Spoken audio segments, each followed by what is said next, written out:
pieces and compromises here and there and never deal with the issue.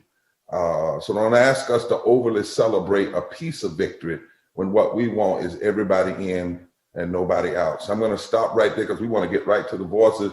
Reverend Dr. Liz Theo Harris has an opening welcome, and then to members of the media, we're going straight to the voices of poor and low wealth people. This is who they should be putting on, listen to, not Manchin and others, but here are the people, not millionaires, but here are the people in the trenches. So let me stop right there. Reverend Dr. Liz. Thank you so much. It's good to be here. We thank everybody for joining this Poor People's Campaign, a Moral Monday, on this International Women's Day. And indeed, as Reverend Barber said, the only way we can honor women in this country and across this world is by raising wages. It's by guaranteeing incomes. It's about raising from the bottom so that everybody can rise. And so that's what we're here to do, to keep on putting pressure that we got to end all poverty. We got to raise all wages for all workers. Everybody has to be in. Nobody can be out. And what we know is that who has led great transformational moments and movements in history is indeed the kind of women and the women that are leading us today. And so we want folks to take action with us together. Make sure that you're calling representatives and pushing. We still need to raise wages. That's the way to honor women. We still need to have anti-poverty programs from the bottom up. That's the way to honor women. And we're going to keep on fighting and organizing until we win it all for everybody. So Reverend Barber, I think you're introducing our first speaker. Yeah, so we've got Chris who's coming from APF, and then Julia Kennedy who's coming and she's coming as an ASL speaker because we recognize everybody in this movement and we believe in giving voice to everyone. And then to the members of the media, we're going to have attorney economist Shala Gupta-Barnes to unpack some of the stuff you're hearing that's not quite true, like this bill will lift 50% of children out of poverty. That people really don't need 15, they need 11. We got to question this stuff. It doesn't matter Democrat or Republican, because what we're interested in is a just society, the establishment of justice. Doesn't mean we don't celebrate some movement, but we never can celebrate some movement without pushing for all of the movement that's needed to be done. We treat corporations like people and people like things. That day has to change. And we are the movement that's going to make sure that happens. So Chris, you're on now. And Julia will be coming up, Julia Kennedy, and then Shala Gupta-Barnes. Hey everybody, Chris Kincaid here, and I've talked before, I'm a low wage worker here in West Virginia. And at the beginning of the pandemic, I was a restaurant worker. That's what I've done for pretty much the last decade, is I've worked in restaurants. And then of course the restaurant that I worked at closed at the beginning of the pandemic, and I went to work as a janitor. I clean banks. We clean, besides banks, we clean doctor's office, dentist office, things like that. And I don't, our senator here says that West Virginians would be just fine with $11 an hour. But let me make it very clear that we're not okay with 11. 11 doesn't even begin to touch the need that we have here. And, because today's International Women's Day, my group, Appalachian People's Front, what we're getting ready for right now is a Taco Tuesday. We're doing tacos for International Women's Day to raise funds for menstrual supplies for women, because low wage women can't even afford to buy their own menstrual products. They have to sometimes miss work because they can't afford it on minimum wage. And today, with it being International Women's Day, you see I'm standing here, I'm not doing a whole lot of work. My husband, he's putting in the work today.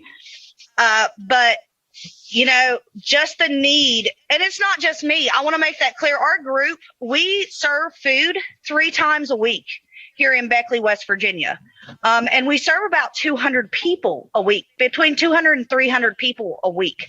It's not homeless or anything like that. These are low wage workers that come to us. These are, workers who make just barely enough to survive. And I think that really speaks to the situation throughout Appalachia, and really not even Appalachia, but the U.S. Just low wage workers. We can't make ends meet. If we can pay rent, then we can't afford groceries. So, and that's across the board with people who work service jobs. And, I mentioned it before, we are the foundation of what keeps the country running. We make sure your businesses are clean so they can stay open during a pandemic, Not only that, but, we cook and serve your food. And then in our off time, we serve our communities because there's such a need, especially here in Appalachia. People are hungry. Kids are hungry. People are working 2 and 3 jobs and they can't afford to buy groceries. So, if we can help in some way by, even supplying them a dinner for the night, that's great. But, it really speaks to something because here I am. I just spent all morning cooking, tacos, and here my husband is getting everything ready so we can go serve them. And then after I'm done with this event tonight, I get to go and clean banks this evening, so they can open tomorrow. And I think it just speaks to the overall need throughout our area, and the amount of people that come to us for help is, I never thought it would be as much as it is. We started out serving maybe 25 people, and now it's 200 and 300 a week. So, Chris, can I ask you a quick question? Absolutely. I have 2 quick questions because I know I would love to hear you talk a whole hour because But has Mansion ever even just come and talk to you all and try to run that farce about $11 in your face, talk to you all and allowed you all to push back against him? Oh, absolutely not. Absolutely not. I mean, he said the other day, and I'm gonna do this real quick. I know we got to move, Rob, but he said last night when he was challenged by AOC up in New York, he said, well, I come from a different culture and you got to respect the people from my state. And he was implying that everybody in your state is just fine with this. It's just cool with, and I guess I want to, as a caveat, and then you can close it out. How did you feel when you saw him and 7 other senators? Interestingly, they're all white, 1 white woman who did a little dance when she did her thumb down. But how does it make you feel that the headline across the world is that Manchin is the one that led the way to get 15 pulled out of this relief bill? Well, I'll just say this, Reverend. None of those people represent anybody in their states. None of them know what the people need. I mean, it's pretty blatant, and it's because they're all millionaires. They are all millionaires. And you know what? Here is my reply to that. I want to show him my neighborhood that I live in. And it's your typical neighborhood. Our houses are about 10 foot apart. And let me just say, each and every single person in this neighborhood would benefit from a pay raise. That's right. Without a doubt. That's right. And that's not unique to my neighborhood. That's all the neighborhoods. So I don't think Manchin sitting in his mansion knows what people need. Oh, let's stay right there, sitting in his mansion. And let me ask one question. Do you think the Poor People's Campaign should just be giddy and happy and say, well, the bill does all these things. We're not going to complain anymore. Everything is fine. That's the best we can do. We should just be happy. Because if you say that, we'll just stop. But I need to know what West Virginians want. I'll tell you this much, Pastor. I'm thankful for the stimulus. I was thankful for the last one that we just got. But I'll show you my stimulus behind me. This is a food truck that I'm serving free food out of to the community because there's such a need. I spent my money that I got to pour it back into the community because I not only want to eat, but I want to feed the people in my neighborhood that need to eat too. That's Kids right. that, you know, kids in our neighborhood that my kids go to school with that might not have a meal tonight. That's right. So, and this new stimulus, guess what I'm going to do with it? I'm going to pay a month's worth of rent. I'm going to pay up some bills that I ain't going to lie are a little bit behind, because Right. all my time and money goes into the, you know, goes in back into the community. And then I'm gonna put the rest towards this, because there are people that aren't going to get it. Right. And it isn't because they make too much money. It's because they don't have an address to send the money to, because right. they don't have nowhere to live. They're couch hopping because they done lost their house.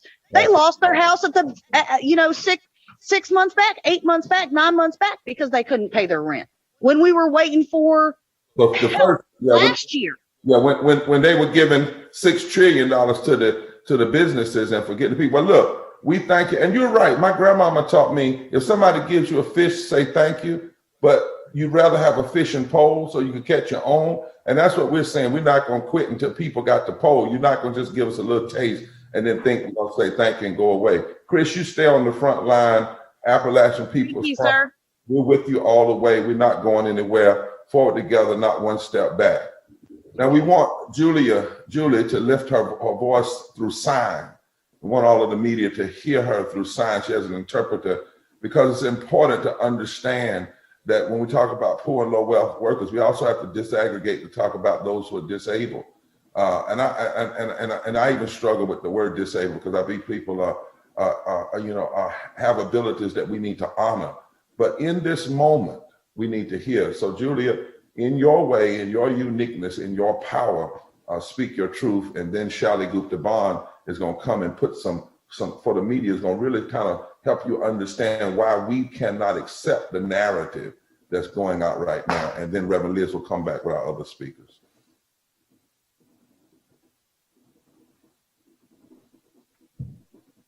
Hello, everyone. I am so happy to be here for International Women's Day. My name is Julia Kennedy, and I am a third-year graduate student at Hampton University in Virginia. Hampton University is a historically Black college and university. I am actually a student visiting Gallaudet University, majoring in television and minoring in film studies. So I'm currently living in Virginia, and I'm proud to be an intern with the Poor People's Campaign. I am also a proud Black woman and a deaf woman with cerebral palsy. As a Black deaf woman, and as a woman of color, and as a woman with disabilities, I'm very honored to be a part of this event. I am a strong advocate for increasing the minimum wage to $15 an hour for everyone. As a woman, I've noticed that women tend to receive pay that is less than that of men. We face additional obstacles such as sexism and discrimination. We also face stereotypes and biases more often than men in workplaces in America. Studies show that women of color tend to earn less than white men. For example, according to the Center of American Progress, white women earn about 79%, Black women earn about 62%, and Latina women earn about 54% of the wages that white men earn. Also, according to the Americas Institute of Research, people with disabilities earn about 37% of the wages that non-disabled people earn. CNBC.com stated that if we supported the Raise the Wage Act that is currently being presented in Congress, 59% of those who would benefit would be women. Also, the Economic Policy Institute states that 1/4 of the women benefiting from raising the minimum wage would be Black and Latina women. Also, it's important to know that employers are legally allowed to pay people with disabilities less than the current minimum wage. The Raise the Wage Act would eliminate this injustice and raise the pay for poor people with disabilities. For me, raising the minimum wage to $15 per hour would help me to afford basic necessities, medical bills, and therapy. I would also be able to afford accessible housing for me to live independently with my family or trusted friends. In the future, my career goal is to become a disability advocate and lawyer. I also want to use film and social media to spread the word about human rights. I am advocating for the minimum wage increase now, and I encourage all of you to get involved. I want people to be able to contribute to society and earn enough to support their families. In that way, we can truly move forward as the United States of America. Thank you.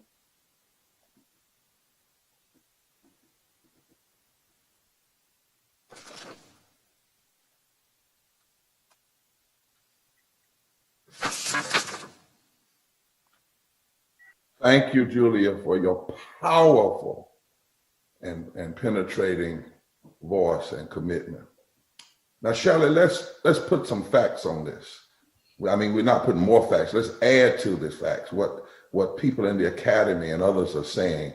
Because, you know, we always, if we allow, we're going to be right. We're going to have a footnote. Because we got to, you know, correct some of the narrative that's going on in this moment. So would you all listen up now for attorney Shirley Gupta-Barnes, who's an attorney economist. Yeah, thank you, Reverend Barber, and the powerful women and leaders on this call. I wanted to talk about this narrative that we're hearing, in particular around the child tax credit and how it would cut child poverty in half. Now, first, you know, we have to celebrate the expansion of this tax credit. The way that it's currently administered, it leaves out millions of children whose families are basically too poor to receive any part of the benefit or all of the benefit. And so that's changed in this bill, and that is important. The base amount of the credit is increased. It reaches all these children who've been left out totally, which are about 6.7 million children. It reaches 17 million children who are only getting part of that benefit. And it has the potential to reach all of the 39 million children who we talk about in this campaign as poor or low income. It's the work of tireless advocates over many years. All of this we celebrate. But the narrative that it will cut child poverty in half, we have to look at more carefully. What that means is that 45%, the number is 45%, that the expansion would cut child poverty by 45%. What that actually means is that 45% of the children who are currently below the poverty line, that extra $3,000, $3,600 would move them above that line. They're close enough to the top end of that line that they would be pushed above it. Okay, well, that line is first of all too low. It doesn't get to half of what we need It doesn't even get to half of what we need to meet the average cost of living in the country.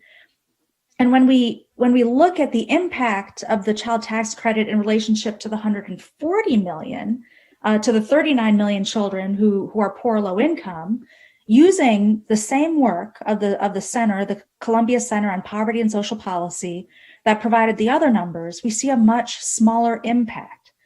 While the tax credit would reach all of these 39 million children, it's only going to move 5% of those children out of that population. So basically 5% of those 39 million kids are close enough to the upper bound of being poor, low income, that extra $3,000, $3,600 would move them above it temporarily, right? Anything else would move them below.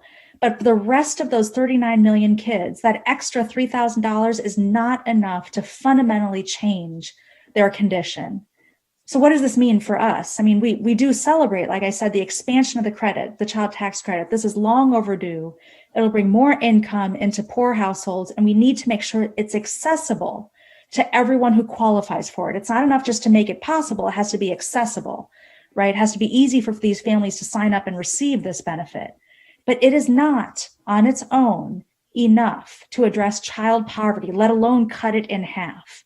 Poor and low income families need more than this to make sure that on a monthly, on a weekly, on a daily basis, we can meet all of our needs without worrying about being hungry, without worrying about losing your home, without, worrying about the extra bills we have to pay or having your utilities shut off. We need the expansion to be made permanent. We need the expansion of all COVID relief to be made permanent. And we need to raise the floor. This is why we need 15 to permanently. This is why we need guaranteed incomes and guaranteed healthcare and guaranteed housing. So yes, we celebrate this expansion. We are thankful for Speaker Pelosi and her fight to keep 15 alive for all workers. And we encourage her and others in Congress to not just move some children to the other side of this line, but to end child poverty, to end all poverty. That's what we need, and that's what we're going to push for. Shelley, as we go to the other speakers, I think what we have to keep saying, the Poor People's Campaign, this is not hard. It could be done. We've done more than this for the corporations. That's the problem. They keep acting like poor people can wait. I call them the make them wait eight, who the other day said, no, it's always wait when it comes to poor people. It's always how much more do you need when it comes to corporations. And even a 3,000 child tax, that's $57 a week. But if you raise to 15, which is $7 below what a real living wage would be, just 15 is $600 a week. That's right. It's not, don't do the child tax credit, it's do that and. That's exactly right. And it was right at the door. It could have been done. It was easy to do. It was the make them wait 8, led by Manchin. If they had kept it in the bill that Vice President Harris overruled the parliamentarian, it would have taken 60 votes to overrule, and they didn't have 60 votes. And none of them would have voted against the whole bill. And so that's why we can't be content, those of you on the media. We're just angry. This is stuff, this 15 is 57 years late. 15 was proposed in 63 at the March on Washington. Then it was $2 an hour. And we didn't do it then. And for some people, you're talking about people not just moving from $7.25, but from $2.13, tip workers. So don't ask us to be content with less than what's possible. Don't ask us. So one Democrat said to me, well, you don't criticize us. We're doing the best you can. What? No, you're not. Some of you are, some of you aren't. But we can't, this is not about you being uptight about criticism. This is about people who are dying. This is about, this woman just said they can't even afford menstrual supplies. This is about Julia saying, listen, do you all know employers can actually pay me less because I'm disabled? That's why we must have an eternal discontent, and so I'll stop there because it bothers me. People always telling up millionaires living in mansions, telling other people to just wait in the midst of poverty. Stop it, America, stop it. And our campaign is committed to saying that. Thank you so much, Attorney Charlie Gupta-Barnes, our National Public Policy Director. Liz, you can take it from here because I don't want to say the wrong word, but I'm just kind of messed up right here. I hear you. I hear you. Well, we're going to have a word now from Senator Schumer's state, our Senate Majority Leader's state. I want to introduce and welcome Becca Forsyth, one of our tri-chairs of the Poor People's Campaign in New York, who is experiencing poverty and is going to talk to us about how it doesn't have to be this way. So welcome, Becca.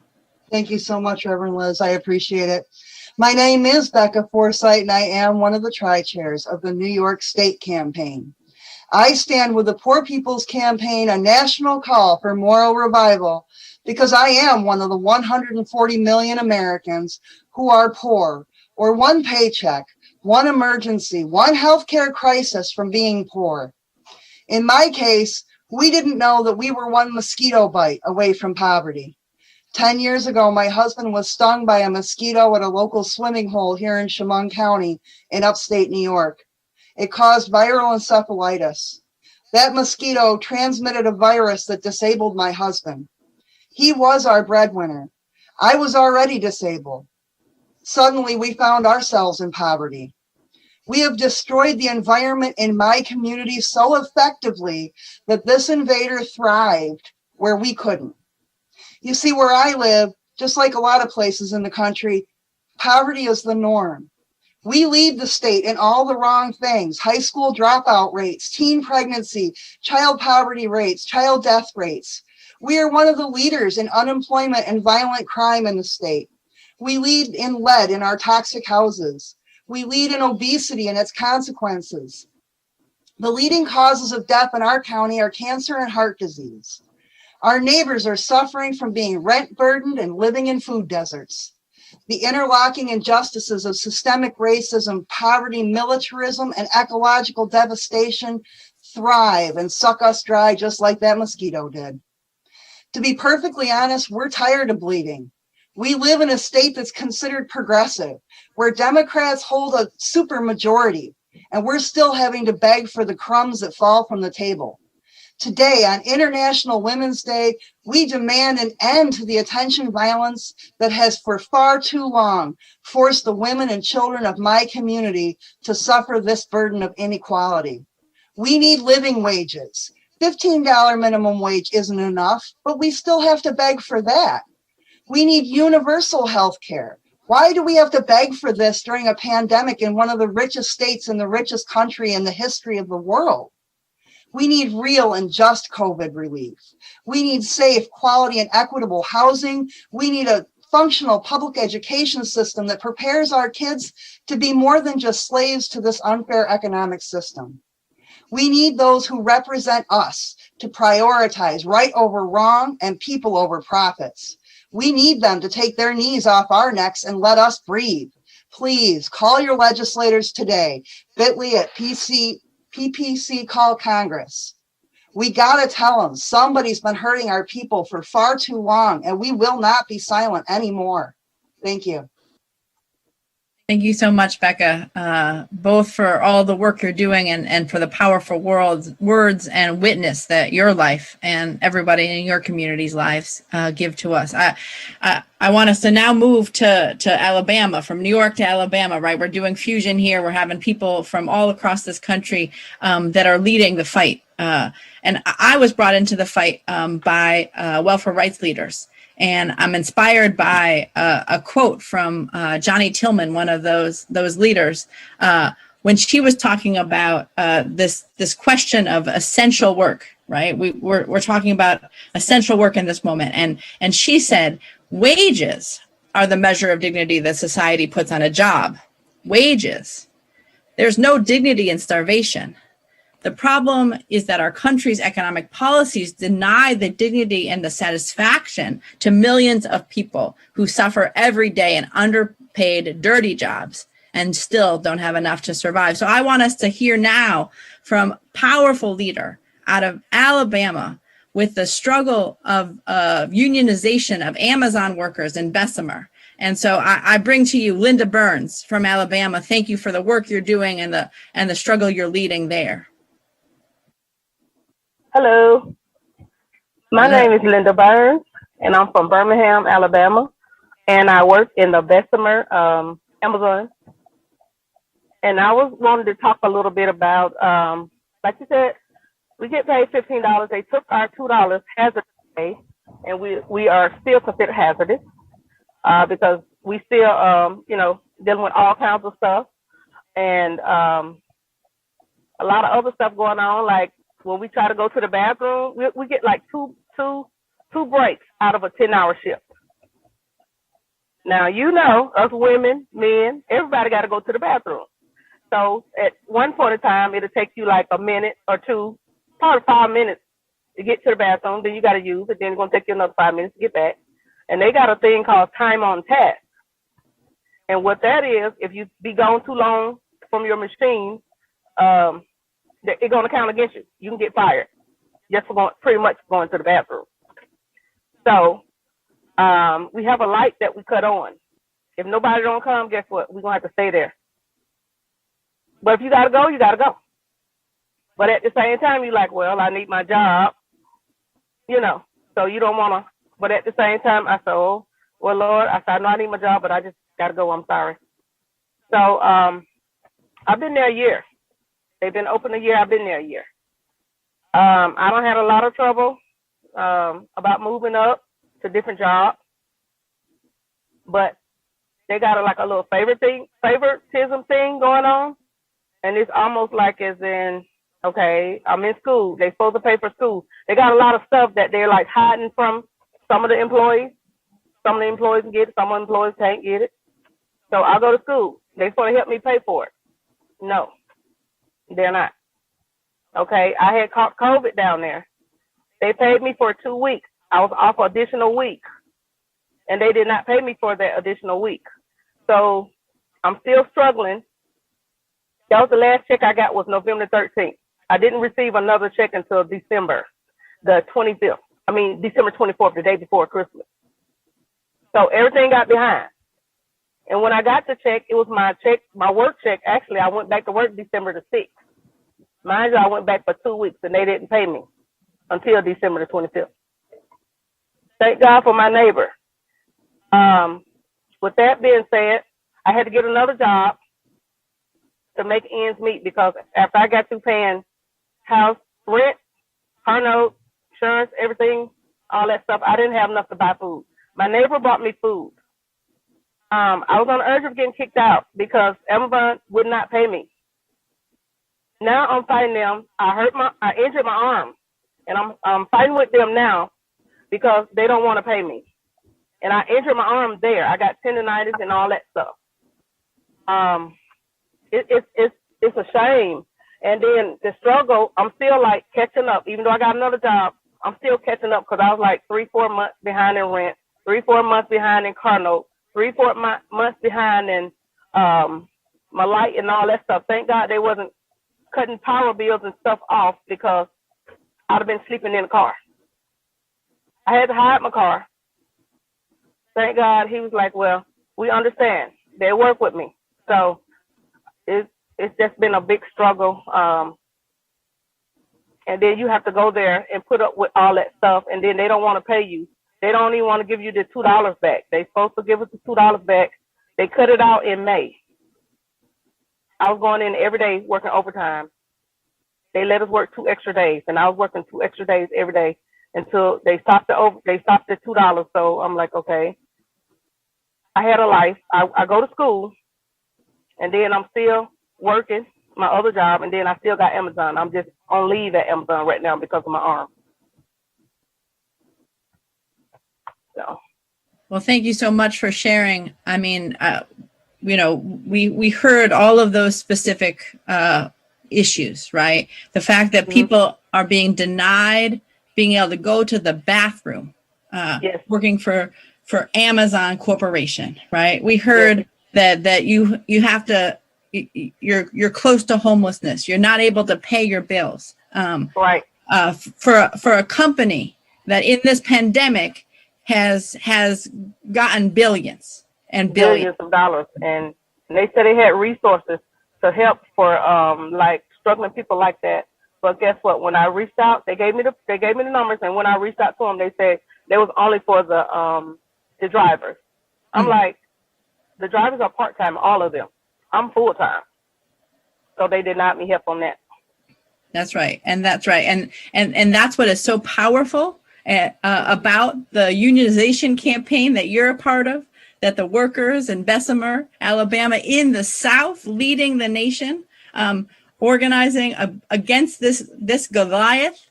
But there's some powerful Davids. Some of them are named Linda, like we have here today. And we thank you for the work you're doing. You're an inspiration. And we know from your story and from everybody's stories that we have to move forward together and not one step back. I'm going to move us now to Michigan. I want us to hear from Maureen Taylor, the president of the Michigan Welfare Rights Organization and a fighter for justice, just like those folk in Alabama are. So Maureen, thank you for being here with us today. And thank you so very much for the invitation. I'd like to wish everyone a happy International Women's Month to us all. Many years ago, my parents took the family on a trip where I saw the effects of poverty on little children of all complexions. As far as I can tell today, not very much has changed. I'm not sure that it's possible to convey the terror, the absolute fear, the all-consuming devastation of lives overwhelmed with thoughts of how to survive another day. The government has not demonstrated concern or compassion for the lives of low-income families, yet America proudly declares herself to be the land of opportunity. Now, I work with welfare rights, and my sisters and brothers, I have seen rivers, poor women, and our children stand on the shores of poverty, searching for ways to get to the other side. Marginalized women carry many burdens, starting with the weight of being blamed for her own poverty. She chose the wrong nationality, the wrong partner, the wrong education. She chose to live in the wrong community. Her poverty is strictly her fault. Poverty demands courage, as poor people must make strategic plans to cross over to a better life. These treacherous waters are full of floating political debris. The lack of affordable housing, the lack of accessible childcare, the lack of affordable education, no transportation, skyrocketing auto insurance. These are just some of the barriers that disenfranchised low-income women have to navigate daily, trying to get their families safely to the other side. The cost of living is going up. The chances of living are going down.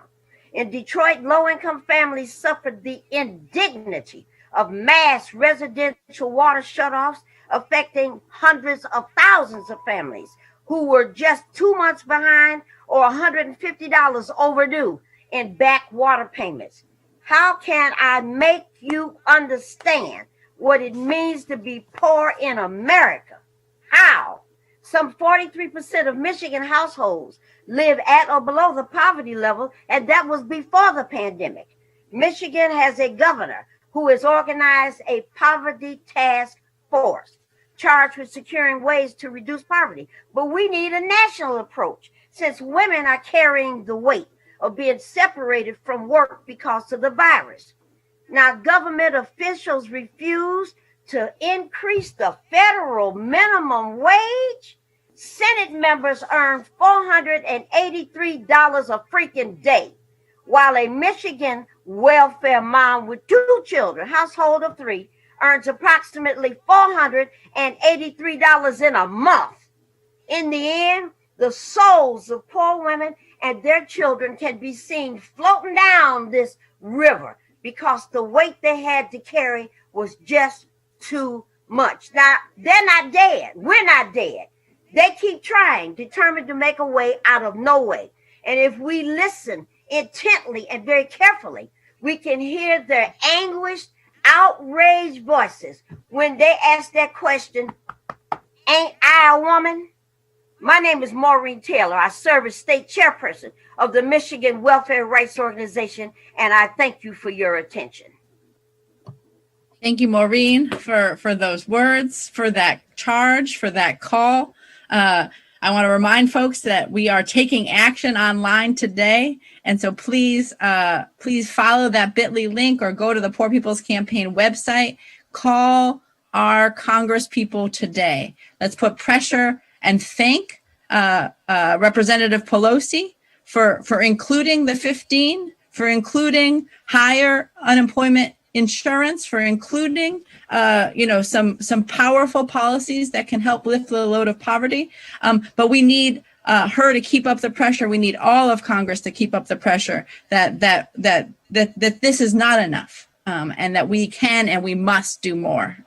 We also want to call the minority leader and say that stop denying people wages. On International Women's Day, the day after Bloody Sunday, stop the violence, stop hurting people, and we can raise our voices. So now we want to hear some from some powerful leaders with Unite Here. I want to introduce Marlene Patrick Cooper, the president of Unite Here Local 23. And after her will be Rihanna Ford from Unite Here Local 355, a tip service worker at the Fort Lauderdale Airport. Marlene and Rihanna, welcome. We're so glad to have you here. Yes, and we're so proud to be here. Thank you so much, Reverend Liz, for this opportunity from women speaking as women with the issues that face us from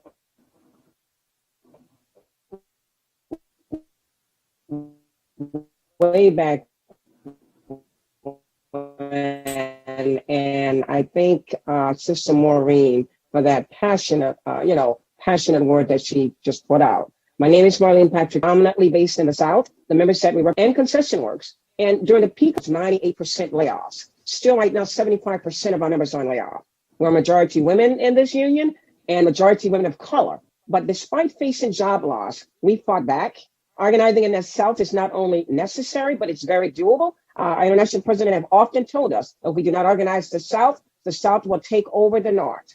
And we do know that working people have shared their stories on how our growth together has allowed us to lift ourselves out of poverty. But speaking today on the $15 minimum wage subject, look, for so long, there's not been a minimum wage in America where families can not only survive on, but thrive. It's been way too long. It's inhumane to see how many years it's been since we've had a federal minimum wage increase for our workers. Companies, off the backs of our members, have continued to profit, and the workers are not reaping any of these benefits. We need to eliminate the sub-minimum wage and pass this $15 per hour for all workers so they can feed their families and move forward. But first, look, we cannot calm down. We cannot accept partially, and we will not be content. No one ever compromised what the corporations say they needed when not what is not in the bill. The bill does not reveal is that we know how to say what part of it is good, we know how to say what part of it is bad, and we know how to say what part of it is nice. But at the end of the day, the bill did not go far enough. Now, on the political front, our members fought back. During the presidential election, we had over 1,700 of these laid off hospitality workers knocking on doors of 3 million voters in 4 battleground states. And that made a critical difference in the results. Then Unite Here, along joining Stacey Abrams and others in Georgia to take back the Senate. We knocked on over 1.5 million doors to win back our future because our lives depended on it. Our folks sacrificed time away from home during this time with their families, canvassing, knocking on doors to get out the vote because their lives depended on it again. Now it's time for us to continue to hold this administration accountable and to push them to pass transformative legislation for working people. People are dying, and you expect us to dance and be happy. We cannot. Today, on International Women's Day, our message to you is we will not stop and we are not going away.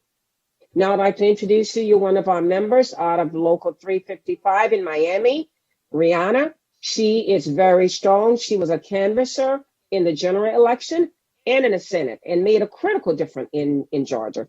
Rihanna Ford is a tips worker from South Florida. Rihanna. Hi, everyone. My name is Rihanna Ford. I'm with Local Unite Here 355, and I'm a tip worker at Fort Lauderdale Airport. I make $5 an hour.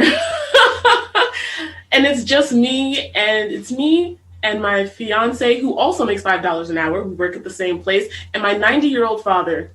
God bless, he turns 91 this year. So at $5 an hour, I can't really do anything. And I can't take a second job because, once again, I take care of my dad. I work in the morning, and then my fiance works at night. So we kind of do a double shift taking care of him. I can't take an extra job. At $5 an hour, if no one comes in, that is $35 a day. That is absolute pennies. And that's before taxes. That's garbage. When I went to Georgia to canvass, I broke my ankle. I left my home.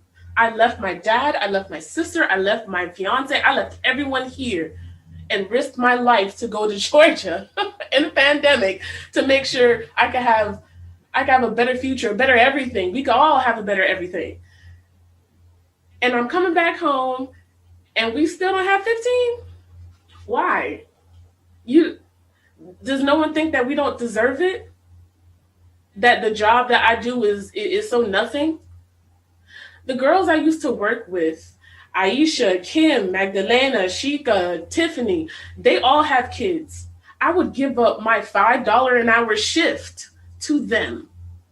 I would take food out of my mouth to help feed them and their kids. I'm putting myself where the government should be.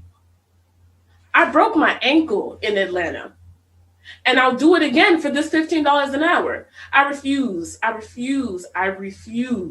to take pennies while people live in mansions. I refuse.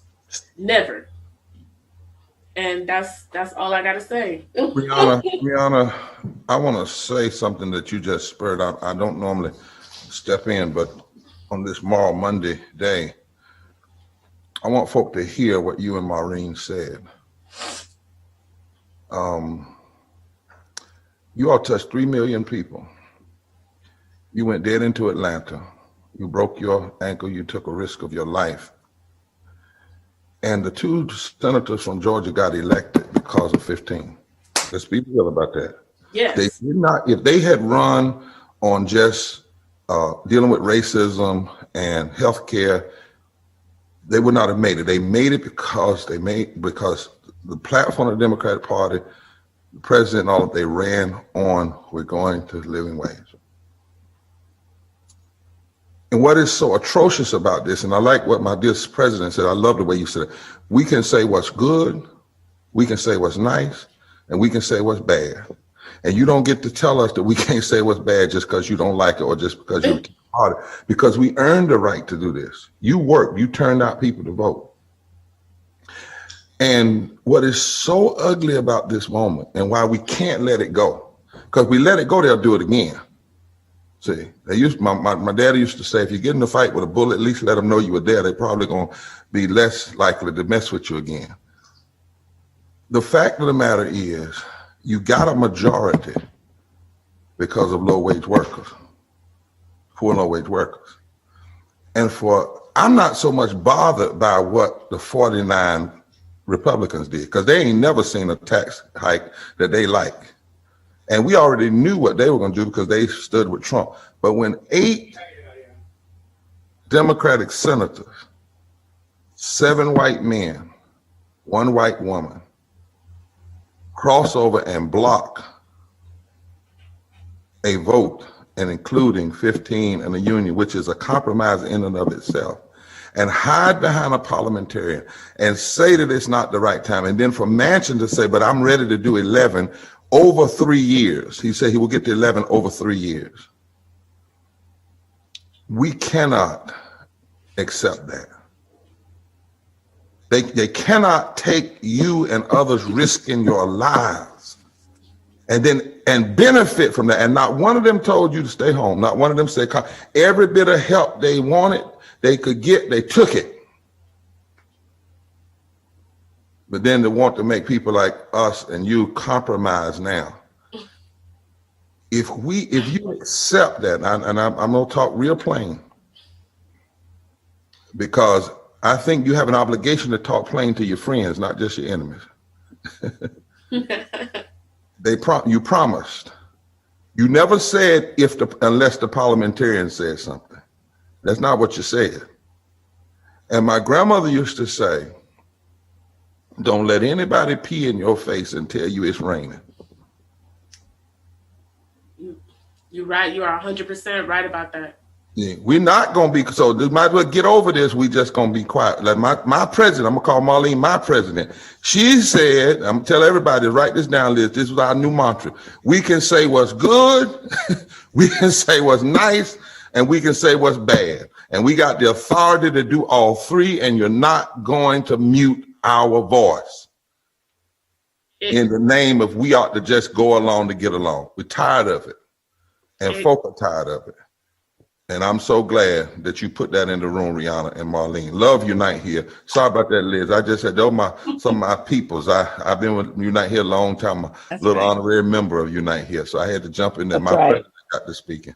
I'm gonna hush now. Bye. No, Reverend Barbara, will you introduce the video next? Oh yeah, we got a video of just women, the powerful voices of women, the Deborahs, if I was in the Bible, I would say the Deborahs, the Marys, the Ruths, the Esthers, you know, the Aquilas, the Priscillas, just women speaking out. And the reason as a man, some of us are on today, because when you do fusion politics, you don't go set, in our organization, we don't set up like there's not a group over here and a group over there, group over there. We need men who are strong on women issues, women who are strong on men issues, black folk who are strong on Latino issues, Latinos who are strong on white poverty. We need a fusion.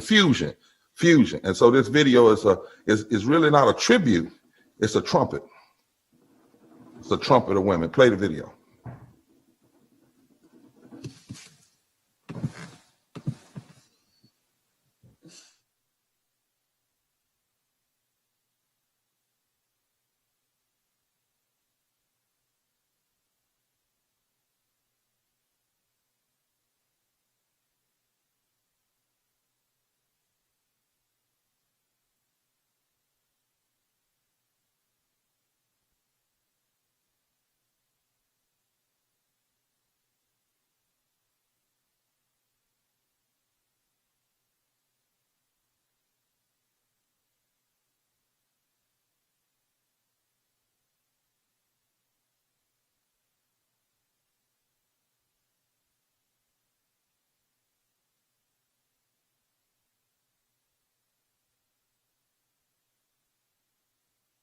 Powerful testifier.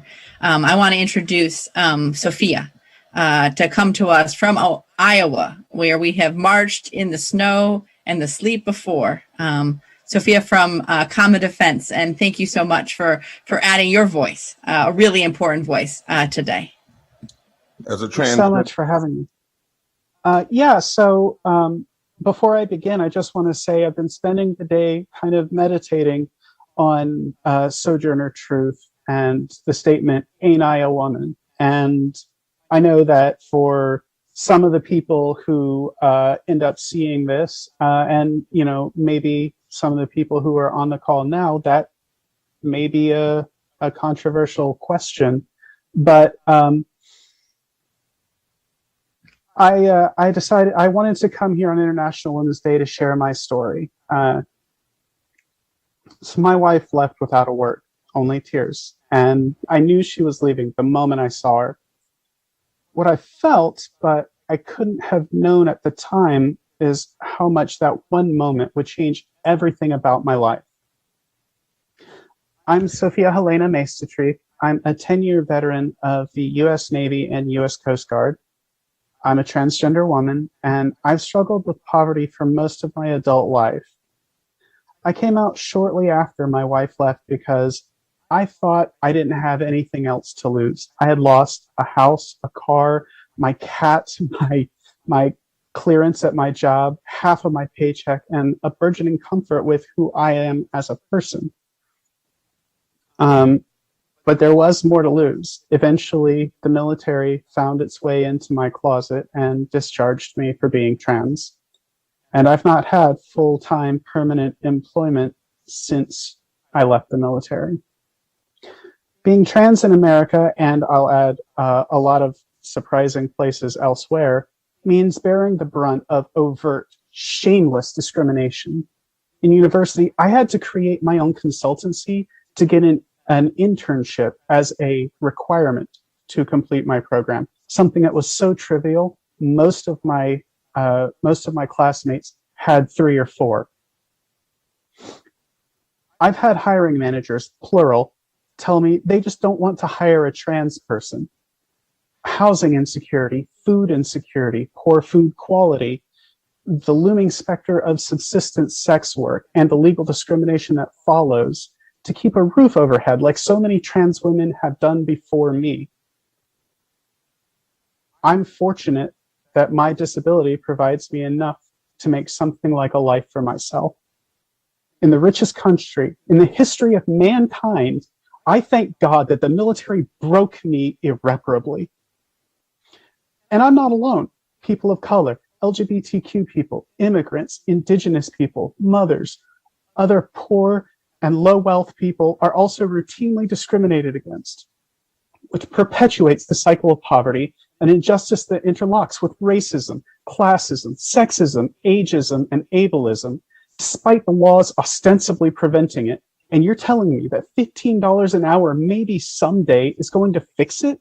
This cannot be how we treat people. We demand $15 an hour now, not in 3 years, now. We demand equality, and that's not enough. We demand equality in employment now, not just on paper, but in practice. And that's what I came here to say today. Thank you. Thank you so much, Sophia.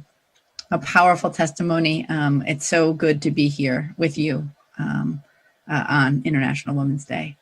We want to watch that video now, and then we'll hear from more stories. Nobody made the sisters come. Nobody made them stand up. We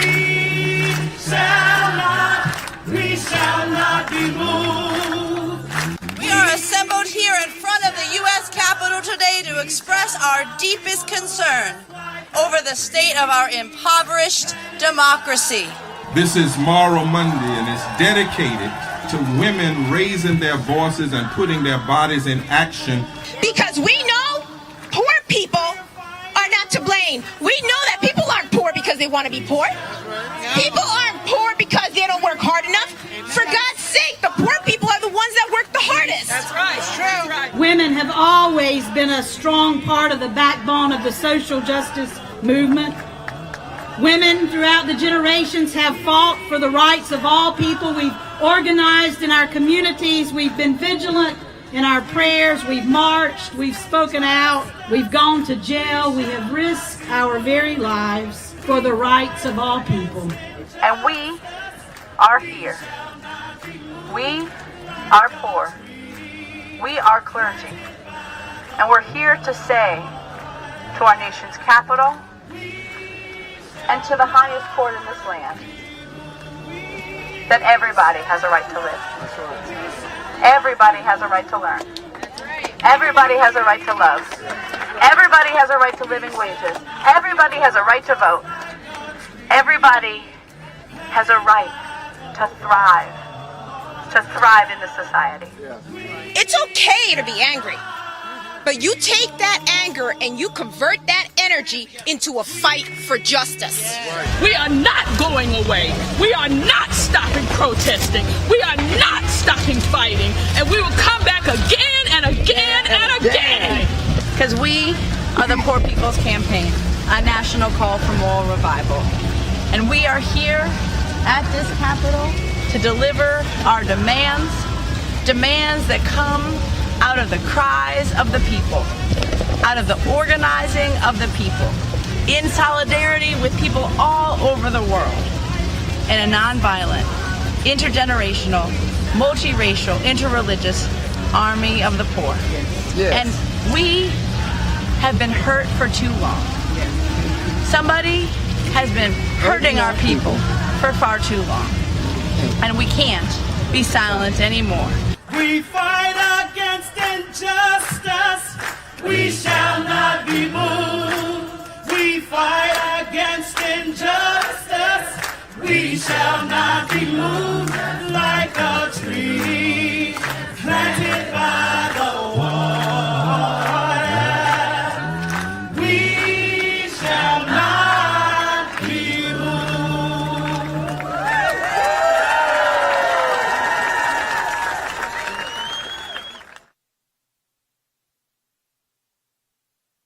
to not be moved and just keep on making these calls, putting pressure on our elected officials to do more, to keep on fighting for poor and low wealth people, and on this International Women's Day, poor and wealth women in particular. I want to introduce Latia Frazier from the Kansas Poor People's Campaign, who has some words to share with us today. Welcome, Latia. Thank you. As a person with a disability, we'll start up here. I am an African-American disabled woman who finds it very difficult to celebrate International Women's Day. I cannot celebrate when 74 million women are poor and low income. I cannot celebrate when tax credits that were just passed only cover 50% of her children. That is barbaric and immoral. And the choice that this nation is making women make is not a choice at all. As a person with a disability, I am keenly aware of the personal care attendants, many of whom are women, that assist people with disabilities with activities of daily living and make it possible for people with disabilities to live active lives in their communities. These essential workers do not have access to health care and earn substantially less than $15 an hour. In Kansas, a living wage would be $24.47 an hour, and the minimum wage right now is about $7.25 an hour. I cannot celebrate International Women's Day not when the U.S. continues to choose funding corporations in the trillions of dollars, yet people with disabilities are stuck in poverty because we must choose between getting assistance to bathe or going to work. I cannot celebrate when I'm kept in poverty because of policies that limit my earning potential. As a disabled African-American woman, I am disproportionately affected by poverty and inadequate health care. I refuse to celebrate International Women's Day in a country whose policies make it clear that it would rather that I be dead than enact policies that celebrate my womanhood. Today is not a day to celebrate for me because death that can be prevented is not to be celebrated. I will not celebrate being sick and tired of being sick and tired. Today is a day that I call upon my elected officials to pass a just and fair relief bill that includes raising the minimum wage for all to $15 an hour. Thank you. Thank you so much, Latia. You have me ready to celebrate International Women's Day when we win, but instead mourning it today. And it's in that spirit that I want to bring someone that we have celebrated and mourned a lot with, a powerful leader in this struggle for all people across this country and world. I bring to you Mary Kay Henry, the president of SEIU, who have some words to share with us and can introduce Elaine Gore, the SEI worker that's here with us as well. Thank you for being with us, Mary Kay. Thank you, my sister, Reverend Liz Theo Harris, and thanks to my sister Latia for making it crystal clear. We are joining together in struggle today, and I think I join you in saying it's not a time for celebration, but I wonder if you agree with me that it is a time to honor the shoulders that we stand on of women who have dared to not be silent anymore and to use the fullness of our power on behalf of the 74 million poor and low wealth women that all of us in this Moral Monday gathering are committed to making sure are not going to be consigned to poor and low wealth forever. We're going to use our power to recognize the richness and brilliance of each and every one of those women, the perseverance in the struggle for justice that's going to mean that we will win a $15 minimum wage and we will win every fight for justice that's part of this incredible fusion movement. So thank you so much for allowing me and the 2 million members of SEIU and the millions more fighting for 15 in a union to join with the powerful leaders today in honoring women's history and struggle, I'm proud to introduce a Fight for 15 and a union leader, Elaine Gore, who is demanding that care work be seen and invested in and recognized in this country. Of those 74 million poor and low wealth women, 5 million are caregivers doing either childcare or care for elders or people with disability in their home. Elaine has been on the front lines of that fight, and we join with all of you on this gathering to say we want a $15 minimum wage. We agree that the Senate didn't do its job, and we need to call on those 8 senators to get right with the people in their states and to pass that bill. And we are proud to link arms with you in the demand for every essential worker: respect us, protect us, and pay us. And I want to turn it to Elaine Gore, who's been on the front lines of helping caregivers be seen. That's why everybody in, nobody left out, that the Poor People's Campaign talks about is so critical for caregiving. Because back in the 30s, when Social Security was passed and the Fair Labor Standards Act was passed and National Labor Relations Act was passed, these women's jobs were excluded. They were done by Black and brown women, and that legislators didn't want those women to have the power to join together and form a union and fight for the justice on every front. But Elaine Gore is one of thousands that are joining together with the rest of you on this Zoom to make a change in that. Elaine?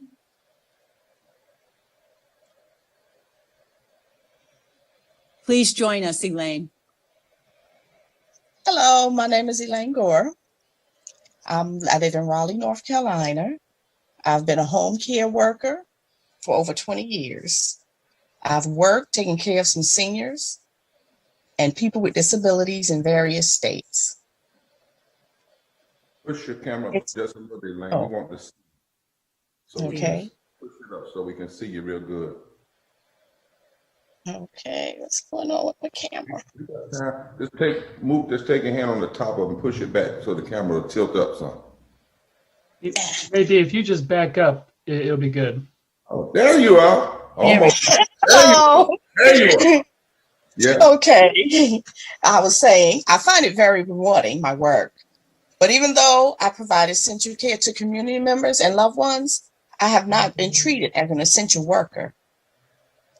I work without benefits like health insurance, paid time off, or even bereavement time. We have to choose between taking care of ourselves or having enough money to eat, basically. I've been working for 20 years and I still make less than $15 an hour. The most I've ever seen in raises has been between 5 to 7 cents on occasions. So when the pandemic started and work opportunities began slowing down, I lost the very little I was earning. My daughter and I lost housing. My daughter, if it wasn't for the support of friends, I would have no place to live right now. I lost my car and now I have less work available to me. My family cannot even afford health care at the marketplace, and my daughter depends on medicine for her asthma.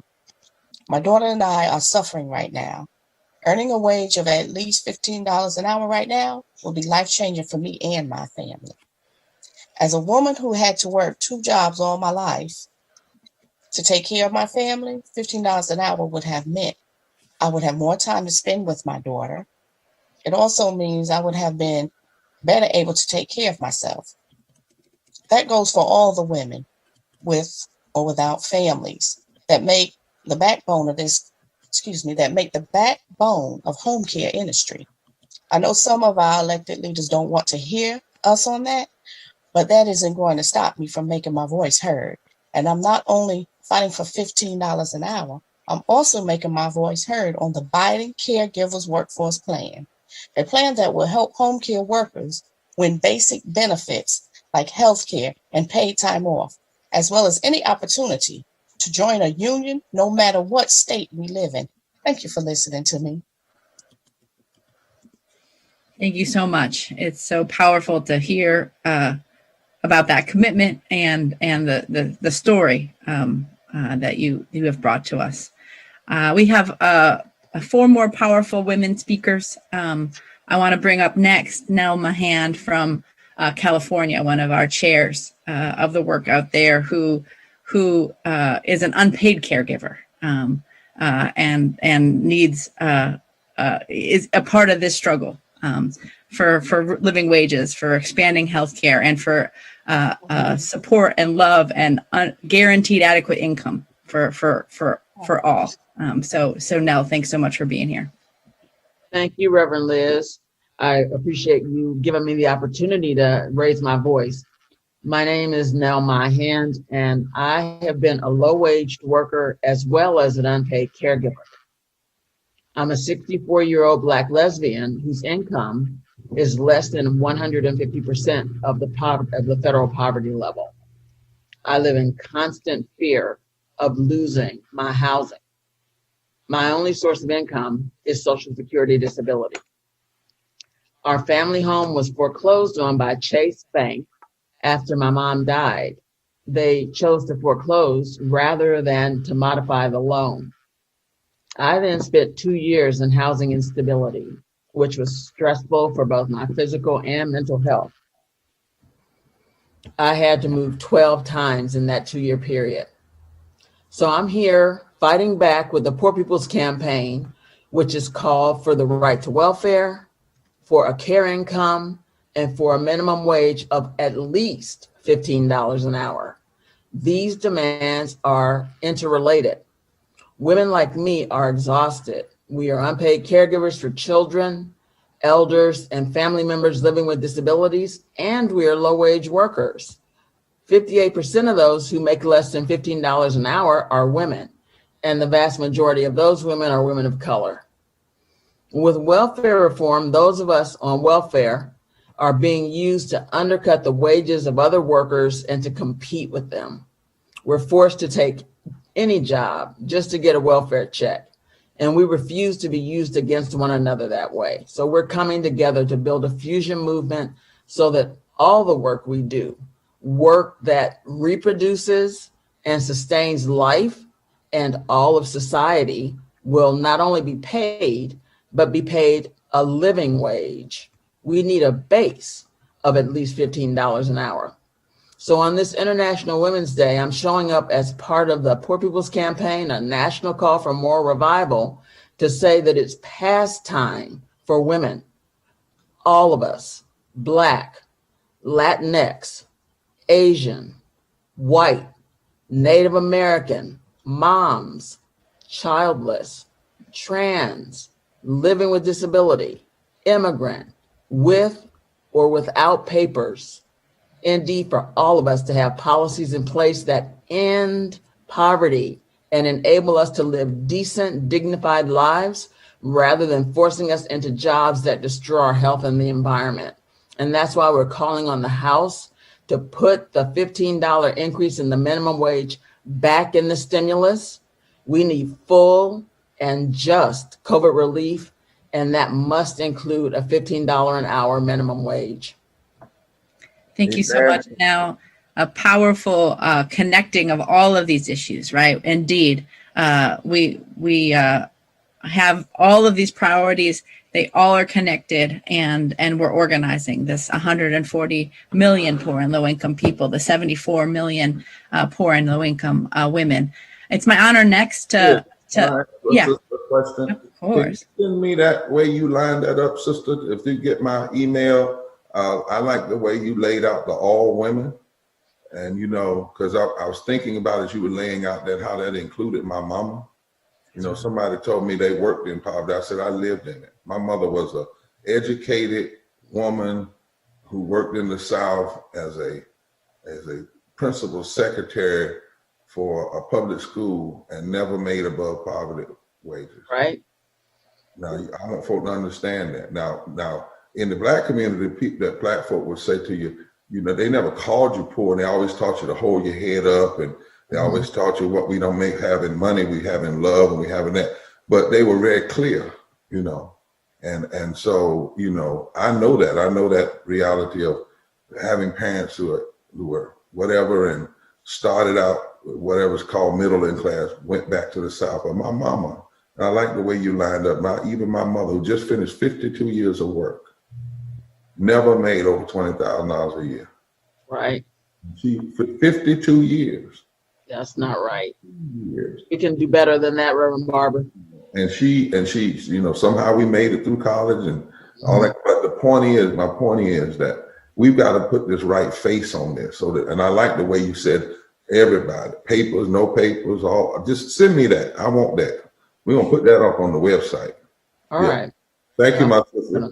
Keep up the fight. Thank you. And so I want to introduce now the Reverend Dr. Jackie Lewis, Senior Pastor of Middle Collegiate Church in New York. We thank you for all the work you do standing with the Poor People's Campaign and for justice in this world. Thank you for being here. Thank you so much, Dr. Liz. Hi, everybody. How are you?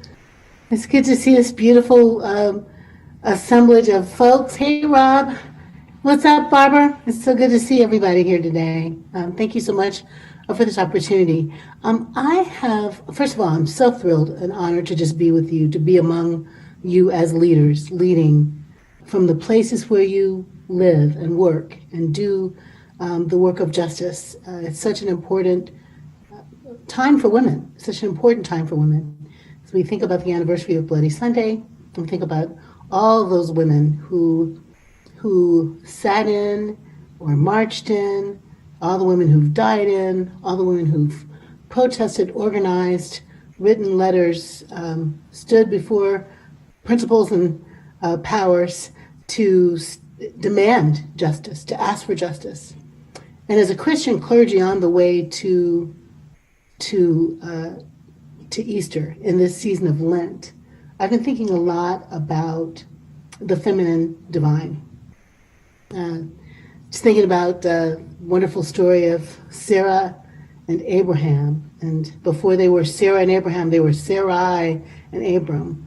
And how the same God who had introduced himself, I'm going to say, to Moses, as I am who I am, or I will cause what I will cause, I will do what I do. That same God is a God who made a promise to Abram.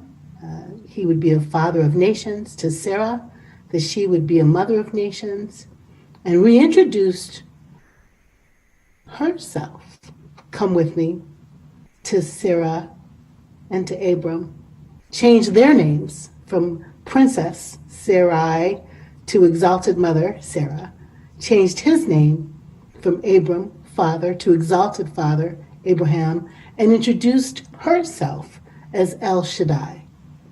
And almost every time we read the word El Shaddai in the Hebrew scriptures, we think it's God Almighty. You know, the words are God Almighty. But no kidding, my friends. Though El is a masculine article, the word Shaddai means breasts, plural, breasts.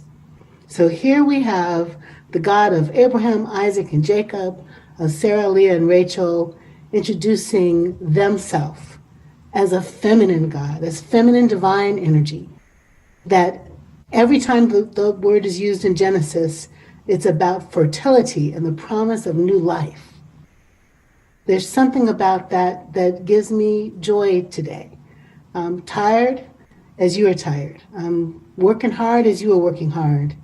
I'm struggling as you are struggling to make sure that everybody has a right to live freely with liberty and justice for real, that they can put food on the table for their children, that they can work and feel dignity and be able to rest at night, that our children can live in this nation and not be afraid to walk around and be black and brown, that we end poverty as a pre-existing condition. I'm tired, as I know you're tired.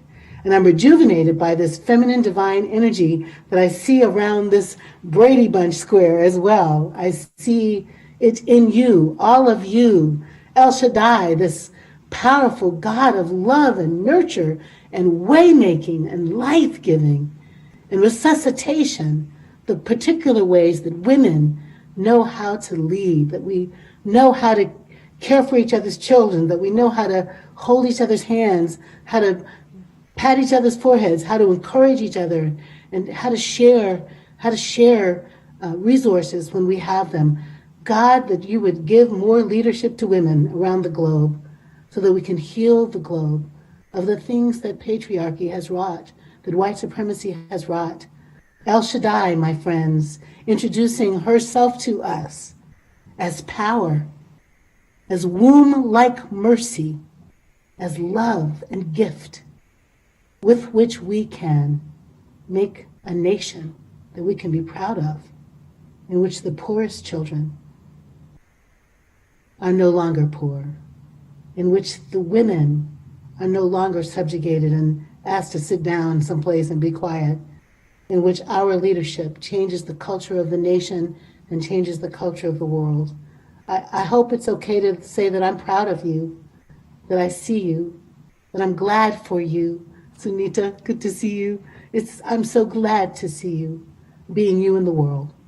And I hope you can feel in your own private life the sense of a loving, holy other sustaining you and equipping you and walking alongside you, however you name her, however you experience her, as holiness and as love and as light. May it be so. Thank you so much, Reverend Dr. Jackie Lewis. We have two more speakers that I'm going to introduce right now, and then after they share their words, Reverend Barbara will close us out before a song. The next person is Sunita Vaswanath, the co-founder of Sadhana and Hindus for Human Rights. And we're so honored to have you here with us and in this Poor People's Campaign, a national call for moral revival. And following Sunita is Sarah Steffens, the Secretary Treasurer of the Communication Workers of America, a longtime leader in this struggle, part of the steering committee of the Poor People's Campaign. And so I welcome both Sunita and Sarah, and thank you for being with us today and every day. Thank you, Reverend Liz, and all the courageous fighters who are here speaking truth. And Reverend Jackie, you just touched my heart, and thank you so much.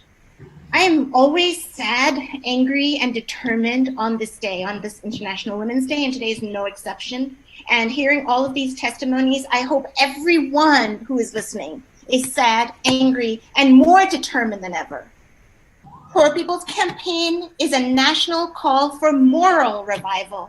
And it's morally reprehensible that in the United States in 2021, while corporate executives and presidents of private universities make many millions of dollars each year, we are fighting for $15 an hour.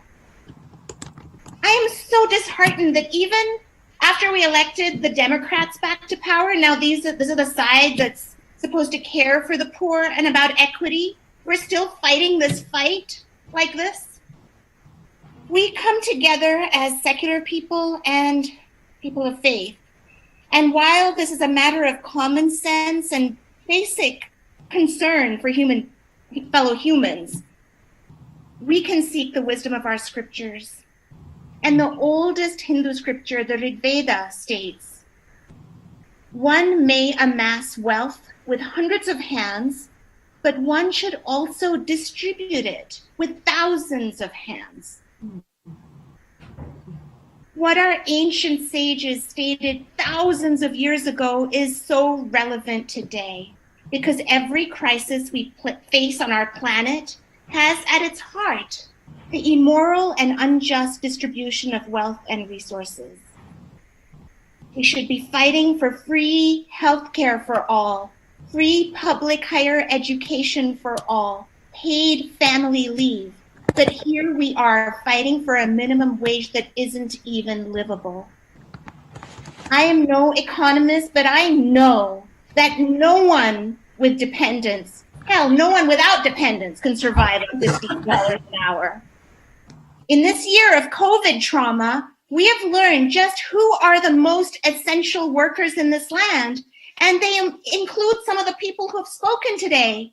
I mean, they include doctors and nurses, but they also include janitors, sanitation workers, grocery store workers, childcare workers, home healthcare workers, and so many other low-wage workers. And in fact, over half of the people we call essential workers are low-wage workers. And sure, we all banged our pots and pans for them, but the only way we can respect them, respect their dignity, honor them, thank them for seeing us through this year from hell, is by passing the $15 minimum wage. Since this is International Women's Day, I will add that women, especially women of color, are overrepresented in minimum wage jobs. And there is still a gender wage gap of about 18 cents on the dollar. The stimulus bill has a lot in it that's good, and we applaud that. We like the expanded child tax credit. But how does it make sense to give a child tax credit and give the parents poverty wages? The stimulus bill, as it stands, is not the best we can do. As Nell was saying, we have to do better. And we demand that the $15 minimum wage be put back into it. The Biden administration must override the parliamentarian. And they would if this were a priority for them. And we must pass the $15 minimum wage for all workers now. Thank you all. Wow, amazing, powerful words, especially about banging the pots and pans, you know, which is a wonderful way to say thank you. But a much more long-lasting tribute to our essential workers is $15 minimum wage and a union. So I'm Sarah Steffens. I'm the Secretary Treasurer of Communications Workers of America. It seems especially appropriate to me to be here with all of you on International Women's Day. As many of you said, not necessarily a celebration, but definitely a moment that we need to observe. All of our members at CWA, all of our leadership, we are continuing our call for a fair and just $15 minimum wage. We're calling on the Senate to quickly approve the American Rescue Package so that working people will get critical relief. We need moves to empower women workers who've been disproportionately pushed out of the labor market during the pandemic.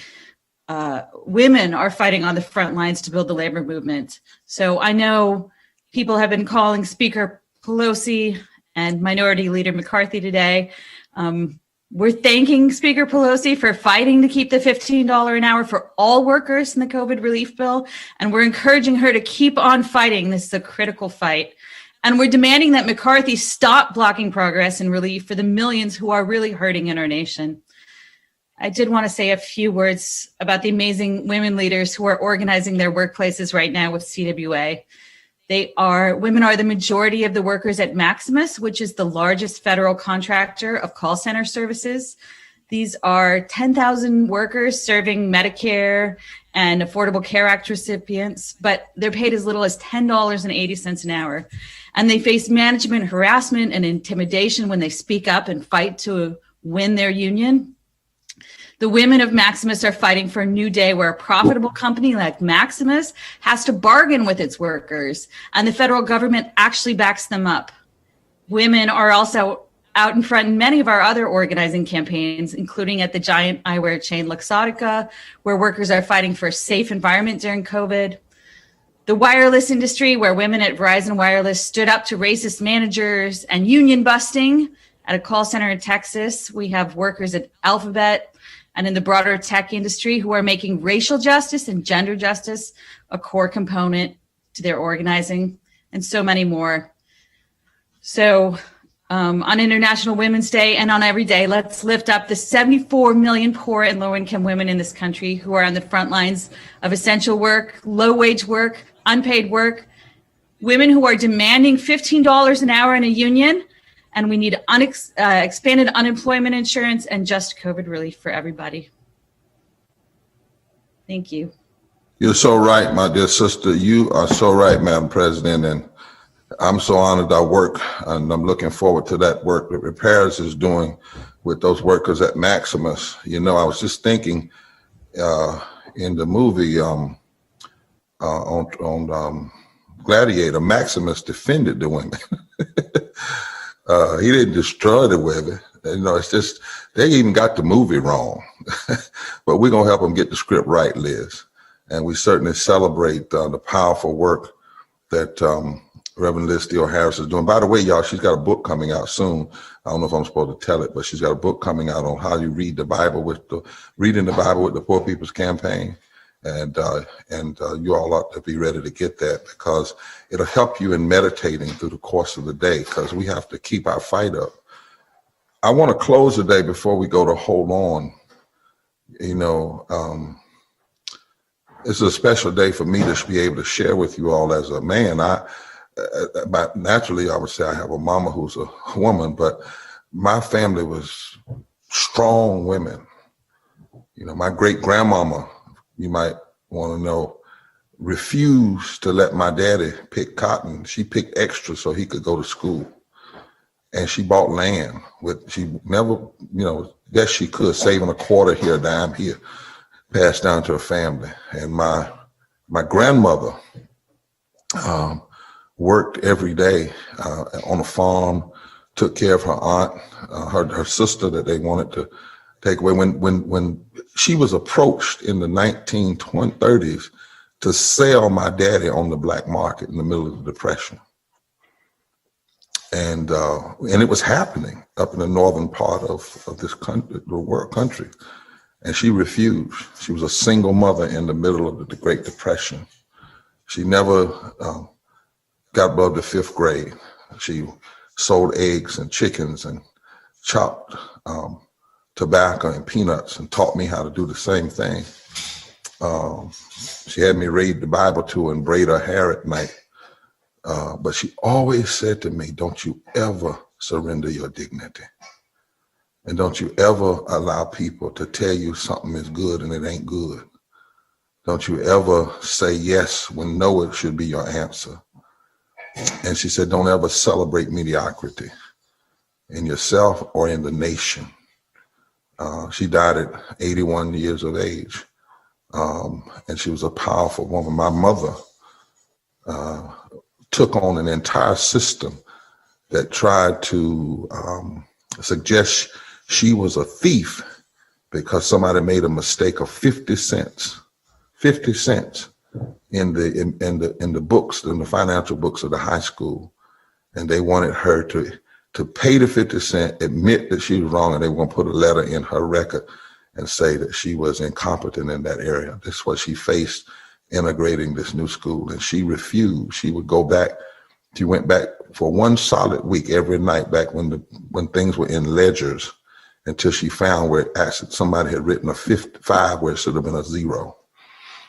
And she challenged them and said, if you do that again, I'm gonna own the school system. And when poor children like myself couldn't afford piano lessons, she paid for their books, but when the books would cost 50 cents, she let the parents pay a nickel so they'd have dignity. And then she would make the children's clothes. But she told me, she said, you better fight every day of your life. You better fight for what's right. And don't ever let people tell you something is all right if it ain't all right. Don't agree with your oppressor. I don't care who they are. Always stand on, and I thank my sister who said we are a Poor People's Campaign for a national moral revival, not a national political bills. We are moral revival. And we must demand the moral thing be done. And that's not going to always sit well with Democrats or Republicans.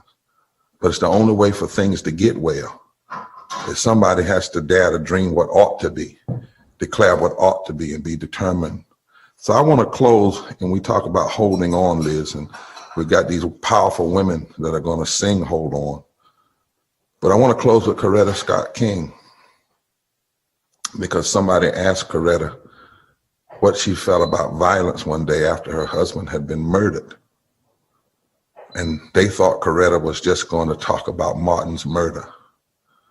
But Coretta, as a woman, as she had pushed Martin to be more into the Vietnam issue, she says this. She says, yes, violence is my husband being murdered, but poverty can produce a most deadly kind of violence. In this society, violence against poor people and minority groups is routine. She said, let me remind you that starving a child is violence.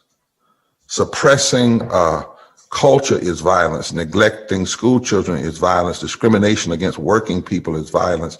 Ghetto housing is violence. Ignoring medical needs is violence. Contempt for equality is violence. And even a lack of willpower to help humanity is a sick and sinister form of violence. Violence is not just an insurrection on January 6th. Violence is poverty wages. Violence is ghetto housing. Violence is blocking health care. And we would be violent if we accepted it and didn't continue to muster the power to challenge the injustices and to help humanity. And as for me, and I know it's for you, many of you on this, sisters, we're not going to join the violence. We're going to stand with nonviolence, which means we're going to stand with justice. We're going to stand with truth. We're going to stand with, and I want to thank all of you, from all the brothers and all of those of us who are the children of powerful women. And regardless of your sexuality, whether you're gay, lesbian, trans, thank you. Thank you. We celebrate your collective power. We hold hands together. They will not separate us. They will not separate us. And we're going to hold on until justice comes. Love you all.